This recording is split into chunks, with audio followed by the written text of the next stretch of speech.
Comigo a sua Bíblia, sem demora, no livro de Esther, por favor.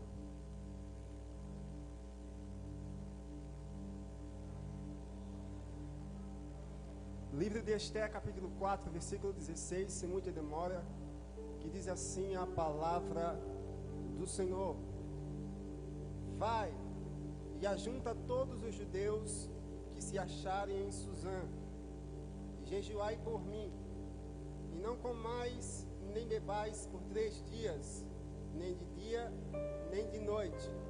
E eu e as minhas moças também assim jejuaremos, e assim irei ter com o rei. Ainda que não é segundo a lei, e perecendo, perecerei. A igreja repita comigo. E ainda que, mais forte, e ainda que não é segundo a lei, e perecendo, perecerei. Em outras palavras, em outras traduções, está escrito assim: ainda que seja contrário à lei, ainda que eu morra, eu morrerei. Agora, olhe para cá. Nesses poucos minutos que eu tenho para lhe expor, explicar e aplicar a palavra de Deus, eu peço por um pouco de tempo a sua atenção. Como digo em todas as minhas saudações ou pregações, a minha maior preocupação é que você absorva, que você entenda, que você compreenda, que você capite a palavra de Deus. Eu acabei de ler um texto no livro de Esther, o qual nós estamos estudando durante toda essa semana. Alguns aqui já vieram e deram a sua palavra e Deus usou para a sua glória. O livro de Esther, ele foi escrito aproximadamente entre 400 e 460 anos antes de Cristo. 460 a 400 antes de Cristo. Não se sabe por exatidão quem foi o autor que escreveu o livro de Esther. A única coisa que se sabe é que este livro foi escrito com 10 capítulos, quando os tradutores o traduziram para a língua portuguesa. E agora no capítulo 4, no versículo 16, eu pedi para que vocês abrissem. E ali, naquele texto, é exatamente onde a rainha Esther está falando com o seu primo e o seu pai adotivo, chamado Mardoqueu. O livro de Esther tem como pelo menos 4 personagens principais, que são Esther, Mardoqueu, Amã e o rei Assuero. Tendo em vista isso, o livro leva o nome de Esther. Mas quando nós vamos pregar sobre o livro de Esther, nós precisamos entender que ele não é um livro poético, que ele não é um livro sobre leis, que ele não é um livro paulino, não é uma carta, não é uma profecia, ele é um livro histórico. Agora, aonde eu entro? Houve um problema, houve uma situação. Que situação, Mateus?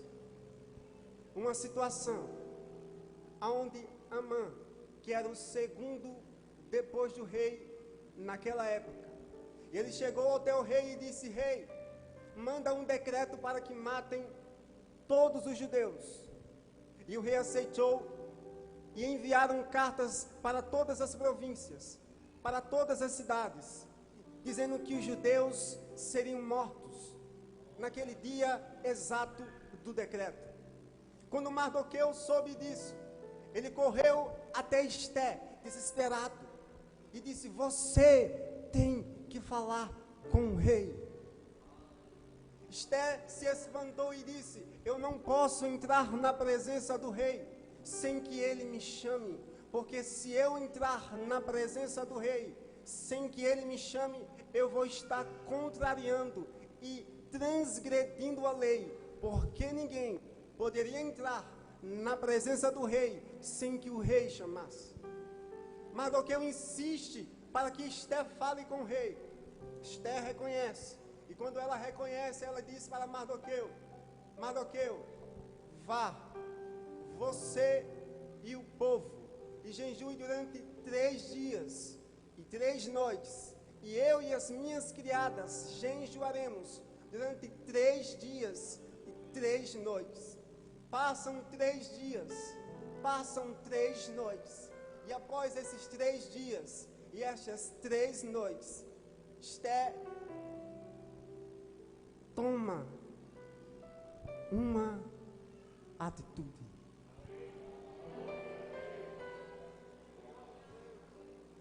E ela disse: ainda que eu morra,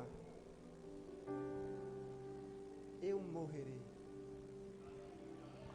Ainda que eu morra pelo meu povo judeu, eu morrerei pelo meu povo judeu. Após ter passado os 3 dias, ela entra na presença do rei. E a lei dizia que só havia uma exceção, que se o rei abaixasse o cetro. O que é o cetro, Mateus? O cetro era um bastão que os reis usavam como símbolo de autoridade. Se o rei abaixasse o cetro, era um sinal de que ele aceitou a presença do fulano de tal que entrou na sua presença sem a sua permissão. Quando Esther entra na presença do rei, o rei vê ela toda formosa, olha para ela, abaixa o cetro, permitindo, se aproxime. Ela se aproxima dele e ele diz: o que você quer? Eu te dou até metade do meu reino, até se você quiser. Esther diz: eu quero participar de um banquete com o Senhor e Amã. Eles participam de um banquete, e nesse banquete, onde está Amã, Esther e o rei Assuero. E ele pergunta novamente no banquete: o que você quer, rainha Esther? Eu te dou até metade do meu reino, se você quiser. E ela diz: Senhor, se for do teu agrado, amanhã eu quero fazer outro banquete. E eu quero que o Senhor e a mãe estejam lá novamente. O rei é paciente, chega outro dia. Quando chega o outro dia, ele faz novamente, pela 3ª vez, a mesma pergunta. E diz: o que você quer, Esther? O que você quer, rainha? Eu te dou até metade do meu reino, se você quiser. Ela podia pedir metade do reino, mas ela só pediu a libertação do seu povo judeu. Quando ele pergunta: o que você quer? Ela disse: Senhor, ela sabia falar. Se for do teu agrado, se o Senhor achar por bom, e se o Senhor for benigno comigo, manda libertar o meu povo, porque foi mandado um decreto para que o meu povo judeu, a minha família e eu morrêssemos. Quando ela fala isso, a Bíblia fala que o rei se irou, se estressou e disse: quem foi esse? E ela disse: Senhor, foi esse aí que está do teu lado, este mesmo Amã. A Bíblia diz que o rei ainda na sua ira se retirou e foi para o jardim. E estudiosos dizem que quando o rei se retirava, quando estava estressado, significava símbolo de maldição sobre o fulano que estava culpado.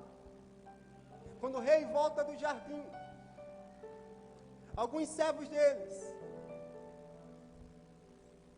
do rei disseram: esse Amã aí fez uma forca para que Mardoqueu morresse. Ele disse: vai e manda enforcar Amã. Enforcaram Amã.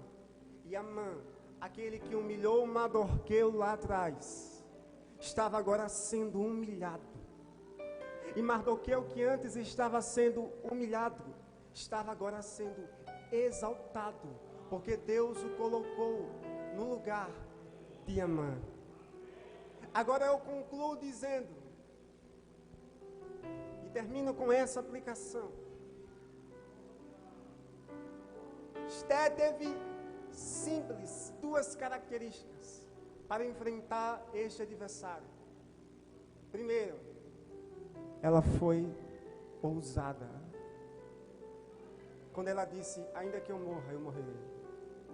E segundo, ela teve uma atitude, porque ninguém se atreveria a entrar diante do rei para ser morto. E terceiro, Mardoqueu, que antes era humilhado, ele foi exaltado, e ele se colocou, aliás, Deus colocou ele no lugar de Amã. E aquele que antes foi humilhado, maltratado, desprezado, agora, aquele que estava lá embaixo, estava lá em cima. E aquele que estava lá em cima, não estava nem lá embaixo, estava no inferno, porque morreu. E Deus está dizendo para muitos aqui, eu não sei qual é a sua situação, eu não sei qual é o seu problema, eu não sei se é na sua casa, eu não sei se é na sua família, eu não sei se é no seu ministério, eu não sei se é aqui na igreja, mas de uma coisa eu sei, se tem alguém aqui que está sendo humilhado, maltratado, desprezado, cuspido, desvalorizado, Deus está dizendo, eu vou elevar, eu vou elevar, eu vou exaltar, eu vou colocar em cima, e aquele que antes estava lá embaixo, estará lá em cima, não para que o nome dele seja exaltado, mas para que o meu nome seja exaltado. Esta é a palavra que Deus me deu. Agradeço a oportunidade em o nome de Jesus.